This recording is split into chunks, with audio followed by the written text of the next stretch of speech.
there. I'm picking up first, Steven. Yes. Perfect. Thank you so much. There's a lot of this.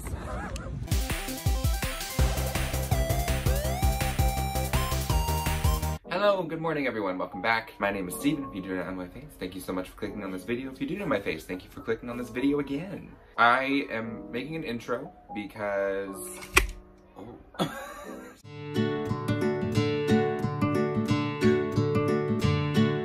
Today is Sunday, July 5th, 2020. Yesterday was July 4th. If you are outside the US, that is our Independence Day, or at least the Independence Day for white Americans, as it has been brought to the attention of the general population. America has a very dark history of racism and horrible, heinous acts against people of color. And so yesterday in my city, there was a march and protest for Black Lives Matter, which I was very proud and happy to have participated in. And I made a little video diary of the experience, starting on Friday when I went to a friend's house and we made posters and we planned to go out there, to yesterday with the protest. As far as I know, I don't think I have a ton of footage. I didn't really want to be stuck on my phone the entire time, and I wanted to be there in the moment, but I do have I think a fair amount of footage that I'll definitely put in here. My goal with this video is not to portray myself as a white savior. That's absolutely the last thing that I want to do. That's a narrative that I've grown up with for 22 years and one that I'm trying to get rid of in my own brain and in my own bias. Despite, going to this protest and being very active and outspoken about Black Lives Matter, I would never claim to be a perfect ally. I know that I'm not. I know that there is a lot left for me to learn, so much more work to be done. So that's not my intention whatsoever. My intention is, one, to kind of document this moment in my own life.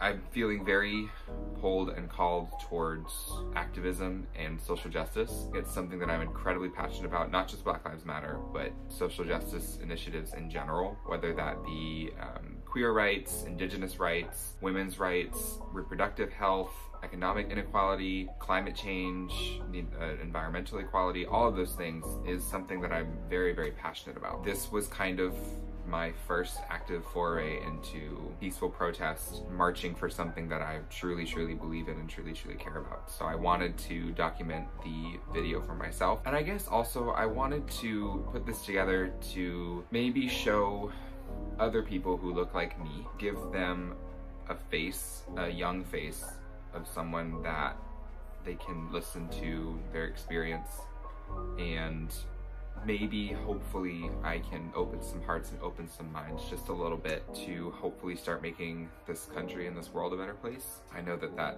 feels very presumptuous that anyone will see this. If no one sees this, that's fine. I've enjoyed creating it and I will have it for myself. And maybe it's something that one day I'll show my kids. I saw a sign out there yesterday. I believe she was an educator. Her sign said, "I want to be able to tell my students that I didn't stay quiet." And I really, really resonated with that. I don't think that I could raise children who are activists who believe in social justice and inequality and not be able to tell them that their father was someone who was out there in the streets fighting for something that he cared about. And not even just equality. I think it's important to teach kids that they have a voice and that they are able to use that voice in very powerful ways. Here's this.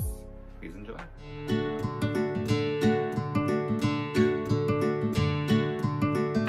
There's going to be a massive Black Lives Matter protest downtown, so we are all wanting to participate in that. So we're going to get some food, have some drinks, make some posters, and plan for that tomorrow. So you guys get to come along.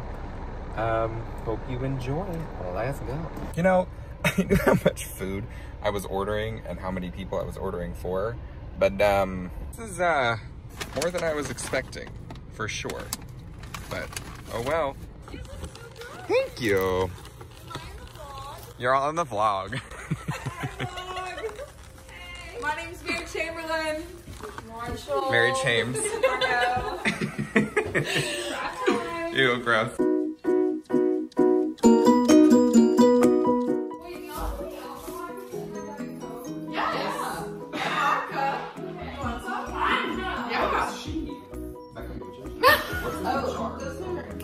Watermelon juice my coworkers made. Oh, they made it? Yeah. Wait, should we do the TikTok dance? Which one? Which one? The one Sorry, where, oh Jesus. The one where you didn't fall on your face. That's right. Yes, you can. I'm just so hungry. Just weird. Party. White Claw, please sponsor me. White Claw? Okay. White Claw, please sponsor us. No, actually, no. I'm not a White Claw person. I like Trulies. Thanks for explaining. So I might have... White Claw, Truly, anybody, please sponsor us. I love a good spiked seltzer I moment. can't wait for this to never get monetized. Pollo Gringo PG. No frijoles. PG. Pollo Gringo. Oh my god. It's now 4 hours later. Hi.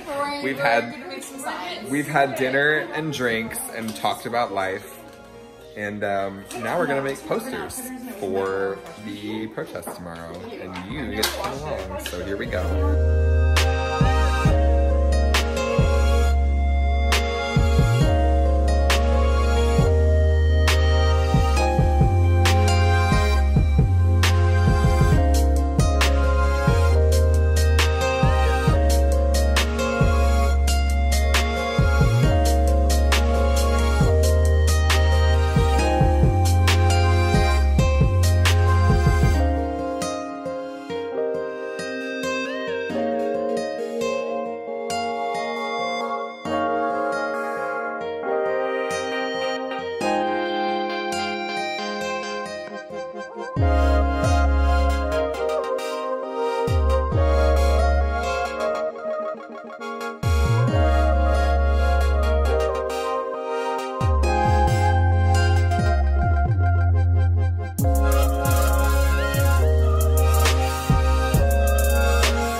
I'm vlogging.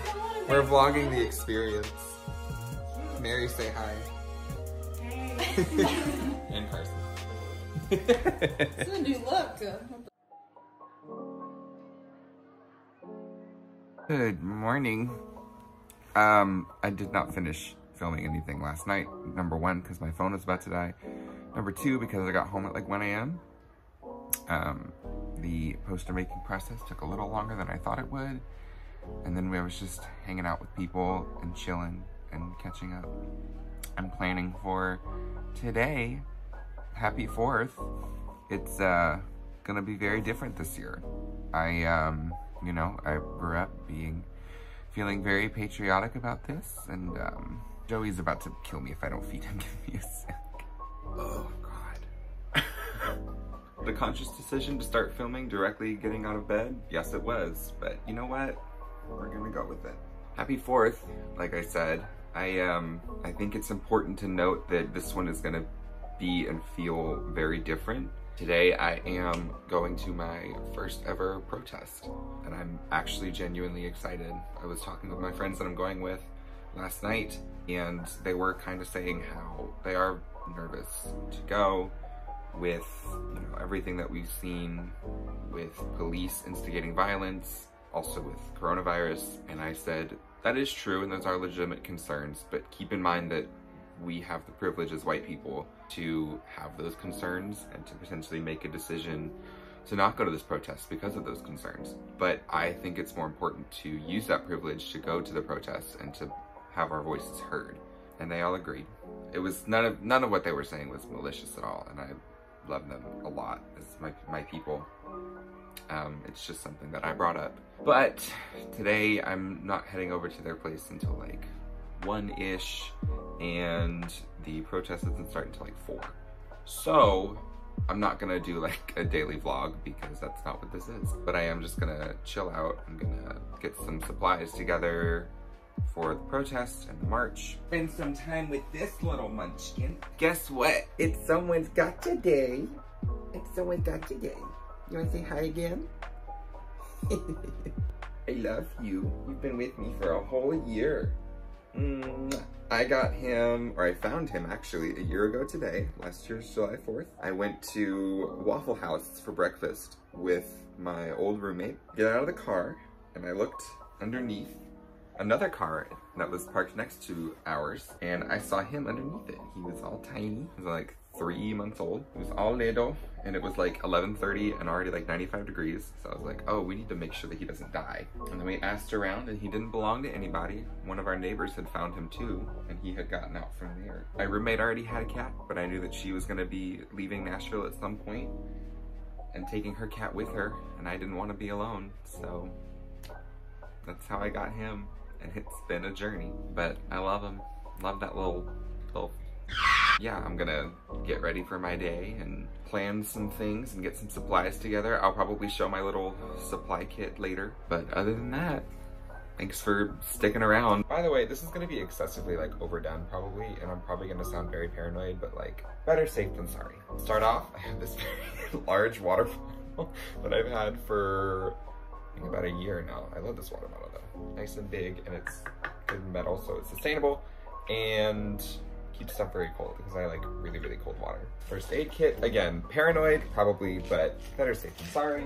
Sunscreen, your boy is pale as hell, and I'm not trying to go out there and end up sunburned by the end of today, because that's gonna be a week-long process for me to get over that. Glasses, because I do expect there to be police, but to be completely honest, where I am in Nashville, we've never had any violence incited by police as far as I remember or have seen, so I don't think that I need to be super worried about like tear gas, because I do wear contacts and like messing up my eyes that way, but I am gonna bring these just in case if tear gas does come. I'm just gonna pop out my contacts and throw them on the ground and like say screw it and then pop these on. I do have masks that I'm actually gonna wear, but I have extra like bandanas, and this is just a cut up t-shirt, portable charger just in case, seeing as I'm gonna be on my phone out there or using my phone, but you know, I'm also using my phone to like film this, so I wanna make sure that I have ample battery. Yeah, I think that's it. So I'm gonna head over to my friend's place now and hang out for a little bit while we get ready. Here we are, we're at my friend's house. We're just chilling right now. We have some drinks going, getting ready. They are currently outside, but it's like 95 degrees and the sun is bearing directly down, and ya boy is just, I'm too pale for that.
Mary Chamberlain, are we alive?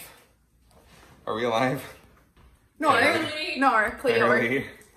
Barely. We made it back, and we are alive. We are tired. And I'm making a drink with a popsicle in it. We're tired and warm. Why would you not show it? I'm so sorry. Look at that. Do it. Margot's ordering chagos. Margot was our lovely valet. Yes. She's ordering Mexican food, and we support her fully because that's who we are as people. How did we feel Great. The highlight was when that man rolled down his window and said that he was like, I will thank you. Like, when we were leaving the protest, we were crossing the street and this guy pulls up. Beautiful man. This black man pulls up, rolls his window down. Hello. Rolls his window down and is like, hey guys, thank you so much, really appreciate it. Yeah. And all of us were like too flabbergasted to realize, and then as we walked by, we were like, wait, he was hot. He was so hot. And I should have said something, but I didn't. When I get home tonight, I'll do a little wrap up / final feeling / whatever. We're rehydrating, we are celebrating, and we are taking a break because we need it. Oh. Lord. It is now, I think like 10-ish. I have gotten home from the protest. I didn't make dinner, I got dinner because I didn't have the energy to do that. And I just wanted to set this up and get my thoughts out before I take a much needed shower and try to go to sleep with the fireworks going off. You may or may not be able to hear that. Today was by far the best 4th of July that I have ever experienced in my 22 years of living. The idea that I spent the anniversary of our country protesting for something that I believe in so full-heartedly, protesting for equality and protesting for change so that people are no longer dying for no reason. People of color are no longer dying for no reason. Trans people are no longer dying for no reason. Indigenous people are no longer dying for no reason. That's what I think it means to be an American citizen, to be an American in 2020. I was driving home and seeing fireworks everywhere. There is an optimistic part of me that, you know, everyone celebrating today believes in the same things that I do, believes in equality, believes in justice. But I am a Gemini, and where there's optimism in my mind, there is also an equal amount of pessimism and jadedness. So I don't believe that to be the case. I was driving home and was driving down my street and saw a very large group of people setting off fireworks. No masks, no social distancing, nothing of the sort. I feel like I could make an entire video about the correlation between people who don't wear masks and the people who would tell me and comment on this video saying all lives matter and that me protesting doesn't mean anything. And vice versa, because I'm sure there's also a correlation between people who do wear masks and people who were out there with me. To anyone who might say that I was being irresponsible for going out and protesting with thousands of people today during a pandemic, every single person that I saw was wearing a mask.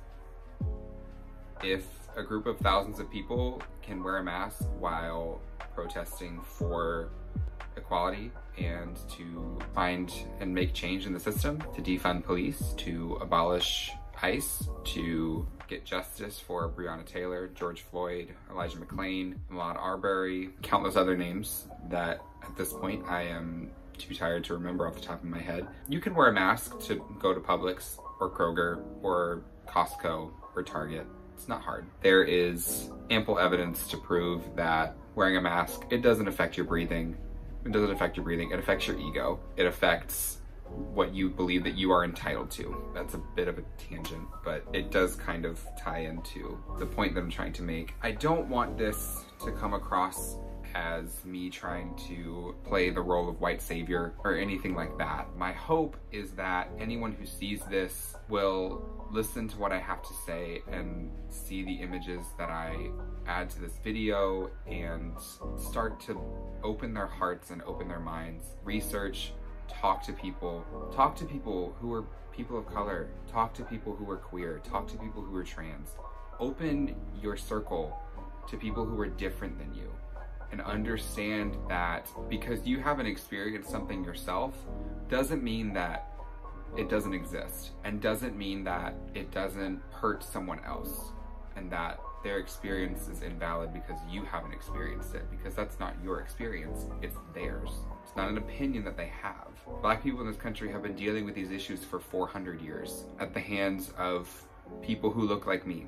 Specifically people who look like me, because, you know, it's until very recently that white women had any sort of power. And to be frank, they still have a long way to go until they have the same amount of power and influence as white men. It is at the hands of people like me that Black people and people of color and queer people have been suffering for decades and centuries. I've done research and I've talked to people and I am aware of that. And I made a conscious effort today and a conscious choice today to stand in solidarity with the movement that I believe in, that I will listen to, that I will support until they are no longer needed. That is what I and what we are in this fight for. Anyone who supports Black Lives Matter, anyone who supports defunding the police. Our demands have been said. People can continue to try to discredit our arguments, to call us violent. There was absolutely no violence today. I saw police standing outside of the courthouse here in Nashville in full riot gear. Why? The money for that riot gear could have gone to PPE for our healthcare workers who are on the front lines of the global pandemic. There's so much that I could say, and I could make, I feel like, an hours-long video about what I have to say. I will put a link to my previous video that I posted about a month and a half ago about the Black Lives Matter movement. That video, I go much more in depth with a few statistics. I had a list of talking points that I wanted to get. So I will definitely link that. If you are watching this and want to check that out, you're more than welcome to. I encourage it. I'm sure that once I wake up in the morning, I might think of something else and I might add something onto this. Thank you so much for getting to this point. This is my first attempt at a vlog, quote unquote. I would hope that this video doesn't come across as me trying to prove a point that I was there and I'm not checking a box and I'm not using Black Lives Matter as a platform to kind of signal boost myself. That's not my intention whatsoever. My intention is to give a voice and a face that someone who doesn't support Black Lives Matter can relate to initially. My intention is to create a video and an experience that will help people open their minds and open their hearts. The conversation about Black Lives Matter is not only for Black people and people of color to have. It's for white people who look like me, who have been the perpetrators of these horrible, heinous acts for 400 years. It's for us to have and it's for us to fix. That is the least, the absolute minimum of what people of color are owed. And so I hope that that's what this comes across as. But other than that, thank you so much for watching and I will see you soon.